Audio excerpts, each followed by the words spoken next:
Alara Vance stood before the altar, her heart a quiet, desperate prayer, but the Duke of Blackthorn did not look at her. Not once. His gaze stayed fixed somewhere above her shoulder, as if she were a shadow, a necessary formality, an inconvenient piece of furniture draped in pale silk. The priest's words floated through the cold chapel air, and Alara felt each syllable like a stone dropping into still water. She had never imagined her wedding day would taste of dust and silence. She had been a girl who once believed in stolen glances, in hands brushing in a garden, in a voice that trembled when it said her name. But the man beside her spoke his vows as if reciting a weather report. His voice was smooth, deep, and entirely empty. When the ceremony ended and they walked down the aisle, she felt the weight of 100 eyes, but none of them held warmth. The guests were strangers, faces of old nobility who whispered behind gloved hands. She caught fragments: daughter of a disgraced scholar, debt cleared for a ring. She lifted her chin and kept walking, though something inside her began to curl up and hide. Thornwood Hall rose before her later that day like a beautiful, forbidding beast. Ancient stone walls wrapped in ivy, windows that caught the dying sun like sheets of gold, and a front door so large it seemed to swallow her whole. The Duke handed her down from the carriage with a touch so brief it might have been the wind. Then he strode ahead, leaving her to follow, her wedding slippers clicking on the marble floor as if marking the distance between them. At dinner, a long mahogany table stretched between them like a frozen river. He ate in silence. She tried to speak, to ask about the estate, about his interests, about anything that might chip away at the frost. He answered with single words: yes, no, perhaps. His eyes never left his plate. The candles flickered, and Alara felt the first real sting of loneliness, sharper than any needle. She had been so foolishly hopeful that morning, brushing her hair 100 strokes, telling herself that duty could grow into affection. But affection, it seemed, required two hearts, and his was locked somewhere she could not reach. That night a maid showed her to a chamber far from his. The room was exquisite, all soft blue drapes and silver candlesticks, but it felt like a gilded cage. She sat on the edge of the bed and waited, her hands folded, listening to the silence of the house. No footsteps approached. No knock came. The candle burned down to a pool of wax, and Alara understood. She was a wife in name only, a transaction signed and sealed. She was not wanted. She was merely acquired. The first weeks passed in a haze of polite emptiness. Each morning she descended to breakfast and found him already gone, a cold cup of tea the only sign he had been there. She walked the corridors, touching the cold stone walls, learning the scent of old wood and faded roses. The servants were courteous but distant, as if they too were waiting to see if she would stay or vanish like morning mist. Alara began to talk to herself in a whisper, just to hear a friendly voice. She missed her father's cluttered study, the smell of ink and parchment, the gentle chaos of a life filled with love if not money. She had sold herself to save his memory, to clear debts she never truly understood. Now she was a duchess in a silent palace, and every hour stretched thin. One afternoon, driven by a restless ache, she opened a door at the end of a forgotten corridor and found the library. It was a vast, cathedral-like room with shelves that climbed to the ceiling and tall windows that let in a flood of dusty gold light. The air smelled of leather and time. She stepped inside and felt something loosen in her chest. Here, at least, she could breathe. She spent hours that first day running her fingers along the spines of books, reading titles aloud, discovering volumes of poetry, histories, and collections of letters. In a quiet corner, half hidden behind a faded tapestry, she found a small journal bound in green velvet. It belonged to a woman named Lillian Vance, her grandmother. Alara had never known her. The woman died young. She opened the journal with trembling hands and read words that made her heart ache with a strange, tender recognition. "They call me a merchant's daughter with ideas above her station," Lillian had written. "But I have seen the world through these pages, and I know my worth is not measured by coin. I will fill this house with kindness, even if it breaks me." Tears blurred Alara's vision. Kindness. That was a currency she could still spend. That was a path out of her own spiraling sorrow. She closed the journal and held it to her chest, feeling a fragile thread of hope stitch itself across her wounded spirit. She was not nothing. She was the granddaughter of a woman who chose kindness, and she could choose it too. The next morning, Alara did something different. Instead of wandering the halls aimlessly, she sought out Mrs. Briar, the housekeeper, a stern woman with silver hair and surprisingly gentle eyes. Alara asked her quietly about the tenants on the estate. Were they well? Did anyone need help? Mrs. Briar paused, her dusting cloth suspended, and gave Alara a long, searching look. Then she nodded, as if recognizing something. "There's a family by the old mill," Mrs. Briar said. "The youngest child has a fever that won't break. They haven't the coin for a physician." Alara did not hesitate. She gathered herbs and clean cloths from the still room, wrapped a warm shawl around her shoulders, and walked down the muddy lane to the miller's cottage. The mother wept when she saw the new Duchess on her doorstep. The child lay pale and still, his breath a thin rattle. Alara knelt beside him, soaked cloths in cool water, and began to bathe his forehead. She stayed for hours, singing soft, tuneless lullabies her father once hummed. By nightfall, the fever broke. The child's eyes fluttered open, and he gave her a sleepy, bewildered smile. The mother clutched Alara's hands, calling her an angel, and Alara walked home through the twilight with mud on her hem and a quiet fire in her heart. The Duke knew nothing of this. He was consumed by estate matters, letters, ledgers, the endless machinery of wealth. He had noticed vaguely that his wife no longer hovered at the edges of his vision. She did not wait for him at dinner. She did not ask him questions. A small part of him registered this absence with a distant, uncomfortable twinge, but he buried it quickly. He had buried many things.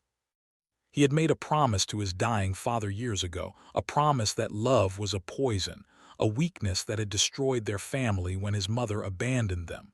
He would never let himself feel. He would never give anyone that power. Alara Vance was a strategic necessity, nothing more, a bulwark against Lord Strickland, who would have seized half of Thornwood through an ancient legal loophole if he had gotten his hands on her. Marrying her had been the only way. The fabricated debt, orchestrated by his overzealous solicitor to trap her, was a detail the Duke had not known then. He had only learned the truth weeks ago, when the old solicitor lay dying and begged forgiveness for the fraud. The confession had sickened him.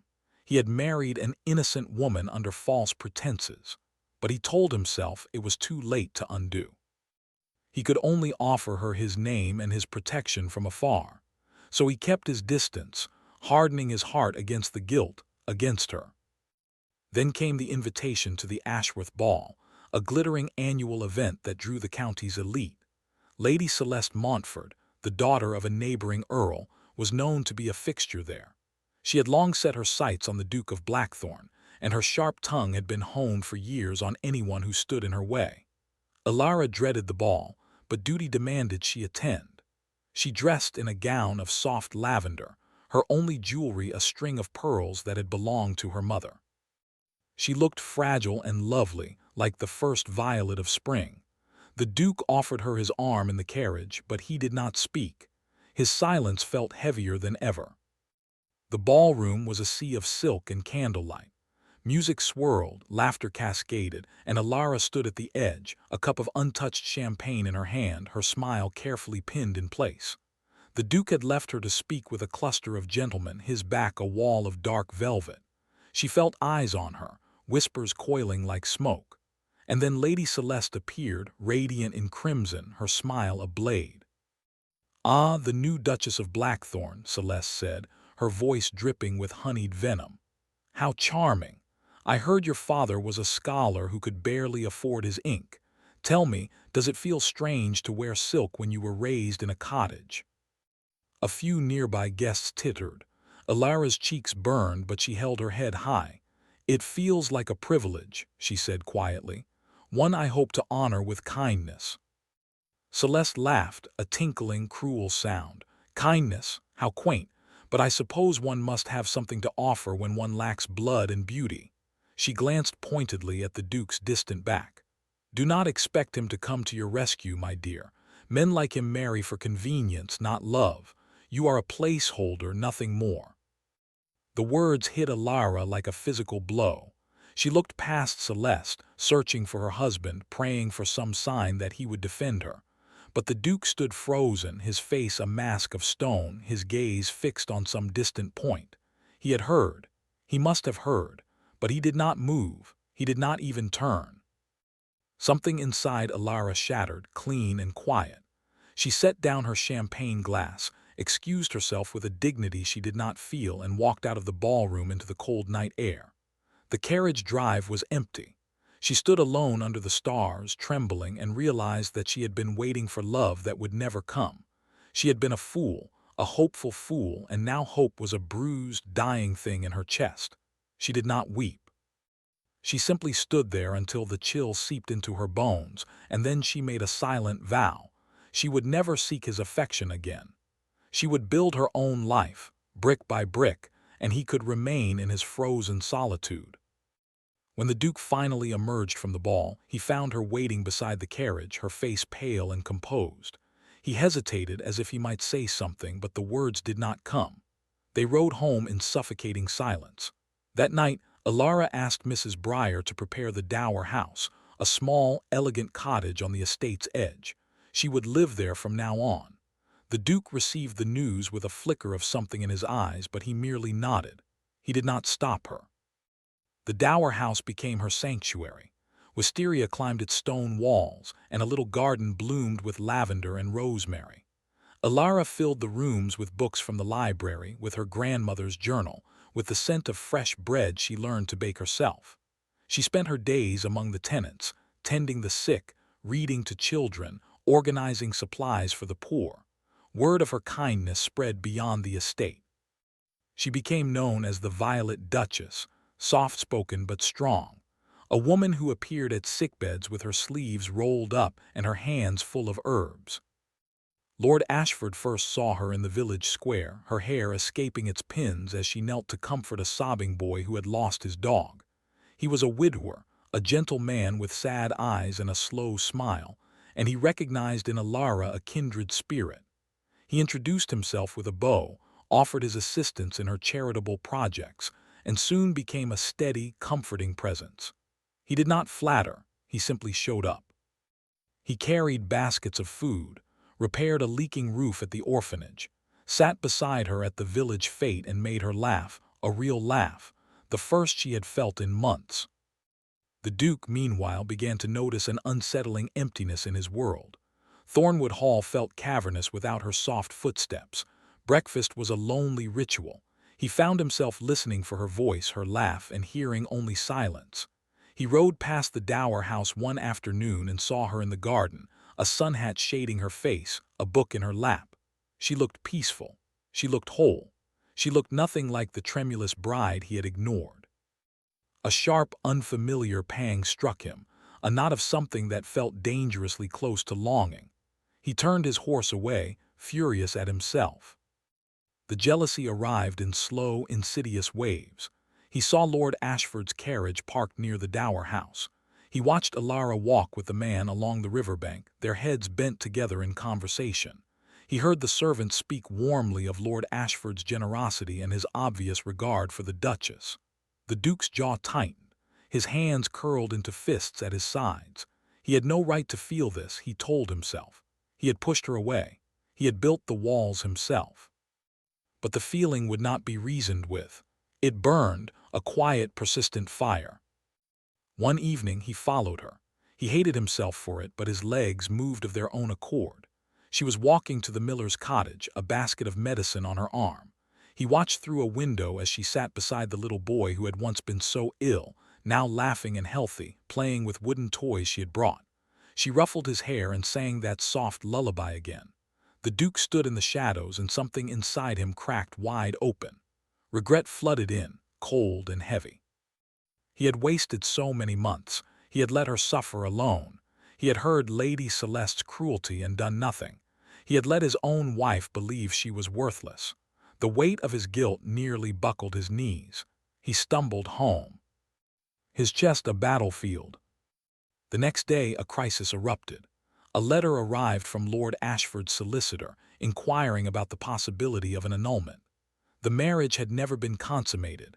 Alara was still legally a maiden. The inquiry was discreet, respectful, but the implication was clear. Lord Ashford hoped to offer Alara a future, a true partnership if she was willing. The letter was delivered to Thornwood Hall by mistake, meant for the Dower House, and the Duke read it with blood roaring in his ears. The thought of losing her, truly losing her, was a physical agony. He had known she was pulling away, but this made it real, imminent. She might leave. She might choose another man, a man who had shown her the tenderness he had withheld. Panic clawed at his throat. He had to see her. He had to speak. He found her in the Dower House garden as dusk fell, clipping lavender. The scent hung sweet in the air. She looked up, and for a moment her expression was guarded, distant. She had learned to protect herself. His chest ached at the sight. "Alara," he said, and his voice came out hoarse, unsteady. She set down her basket. "Your Grace." "Please," he whispered, "not that, not from you." Her eyes widened slightly. He took a step closer, and then another, until he stood near enough to see the faint freckles on her cheeks. The words he had locked away for years tore themselves free. "I know you are considering an annulment," he said. "I saw the letter, and I cannot let you go without telling you the truth. All of it." Her hands tightened on the basket. "The truth." He drew a shuddering breath. "When my solicitor approached you after your father's death, he told you there were debts, overwhelming debts. He lied. There were no debts. It was a fabrication, a trap to force you into this marriage. I did not know this until weeks ago when the man confessed on his deathbed. I should have told you then. I should have fallen at your feet and begged your forgiveness. But I am a coward, Alara. I have always been a coward. I used you to protect my estate from a rival claim. I married you under false pretenses, and I have treated you like a ghost in my house. I am so deeply ashamed." Alara's face had gone very still. The lavender scent swirled between them. You trapped me." Her voice was barely a breath. "You let me believe my father left me in ruin." "Yes," he said, and the word was a knife. "I am guilty of that and more, but that is only the first truth. The second is something I have never spoken aloud. 3 years ago, before all of this, I saw you at a country fair. You were kneeling in the dust, binding a boy's scraped knee with a ribbon from your own hair. Your hands were so gentle, your voice so kind. You laughed when he called you his angel, and the sound stayed with me for months. I left that fair a different man. I loved you from that moment, Alara. I loved you in silence from afar, and when the chance came to marry you, I took it, telling myself it was strategy. But it was never strategy. It was always you. I wanted you near me, even if I didn't know how to love you, even if I was terrified." Tears slipped down her cheeks, silent and silver. The Duke sank to his knees in the soft grass, his hands reaching for hers, trembling. "I made a promise to my father to never love because love had broken him. I thought I could lock my heart away forever, but you have been breaking through every wall every day. Your kindness, your courage, the way you smile at children, the way you never gave up on this world even when I gave you every reason to. I love you too late, I know that, but I love you so completely that it terrifies me. Please, do not leave with Ashford. Please give me a chance to earn the place I should have filled from the beginning." She looked down at him, this proud, powerful Duke on his knees in the lavender, his eyes wet with tears. The sun had slipped below the horizon, and the sky was a deep, tender violet. She saw the raw, aching truth in his face. She saw the boy who had been abandoned, the man who had sealed his own heart in ice, the husband who had finally shattered his own chains. "I'm not going anywhere with Lord Ashford," she whispered, her voice catching. "He is a kind friend, but I never intended to leave you. I only wanted to find myself because I was so lost. I loved you too, you foolish man. Even when you ignored me, even when my heart was breaking, I loved you. But I had to stop waiting for you to see me. I had to learn to see myself." He pressed her hands to his lips, and his tears fell warm over her fingers. "Then let me see you now. Let me learn everything I should have learned." She pulled him gently to his feet. They stood there in the twilight, not embracing, not speaking, just breathing the same air, letting the weight of the past finally settle. Healing was not a single moment. It was the promise of many moments to come. Days that followed were tender and strange. The Duke did not rush her. He came to the dower house in the mornings with fresh flowers. He walked beside her to the tenant cottages, and this time he carried the baskets. He sat with the miller's child and carved a wooden horse while Alara watched, her heart a tangle of hope and cautious joy. He began to ask her about her grandmother's journal, about the books she loved, about the dreams she had locked away. And she found herself slowly unfolding, petal by petal.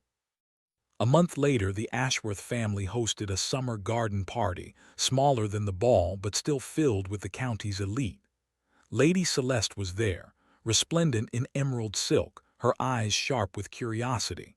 When she saw Alara on the Duke's arm, she made a beeline toward them, a practiced smirk on her lips.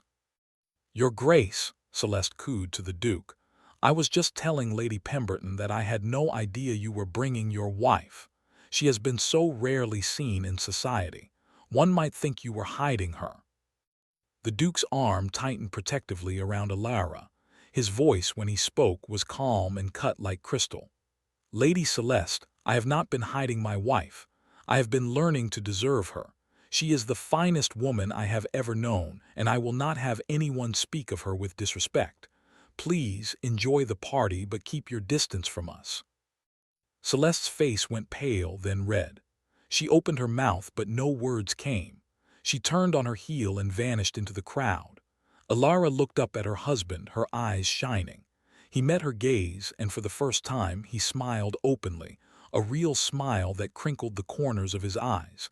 It was a smile she would carry in her heart forever. Spring deepened into summer, and summer mellowed into autumn. The dower house became a place of shared breakfasts and quiet conversations by the fire. One evening, the Duke read aloud from Lillian Vance's journal while Alara rested her head on his shoulder. He stumbled over the old-fashioned script and she laughed, correcting him gently. He kissed her forehead then, a feather-light touch that promised a lifetime of such moments. They still had separate bedchambers, a slow, respectful unfolding, but the distance between their souls had closed entirely. He held her hand as they walked through the golden woods, and he whispered his secrets into the crook of her neck, and she listened without judgment, healing him with her presence. The village began to speak of the Duke and his Duchess with a kind of reverent wonder. They were seen visiting the orphanage together, their laughter mingling with children's shouts. They were seen at the harvest festival, the Duke lifting a little girl onto his shoulders so she could see the dancers, Alara clapping beside them. The cold, lonely man was gone. In his place was a husband who looked at his wife as if she were the sun. On the anniversary of their wedding, they returned to the small chapel where they had first stood as strangers. This time the Duke faced her. This time his eyes held hers, unwavering, warm as candlelight. He took her hands and spoke new vows, vows he had written himself, words of devotion and gratitude, and a future he would spend every day earning. "You found me in the silence," he said, his voice rough with emotion. "You sang until I remembered how to hear. I am yours, Alara, completely, unendingly yours." She touched his cheek, feeling the slight tremble in his jaw. "And I am yours, Aldrich, not because of a contract, but because of a choice. My choice." They walked out of the chapel into a soft autumn rain, and he held his coat over her head, and they both laughed at the absurdity, the messiness, the sheer, breathtaking beauty of being loved. The rain fell gently, cleansing, and the future stretched before them like a road made of light. No more cold silences, no more hidden tears, only the steady, patient work of two hearts learning to beat together. And as they walked home, hand in hand, Alara felt the last shard of her old pain dissolve, replaced by a quiet, rooted joy that would never again be shaken. The Duke who had loved her in silence had finally spoken, and she knew he would never stop.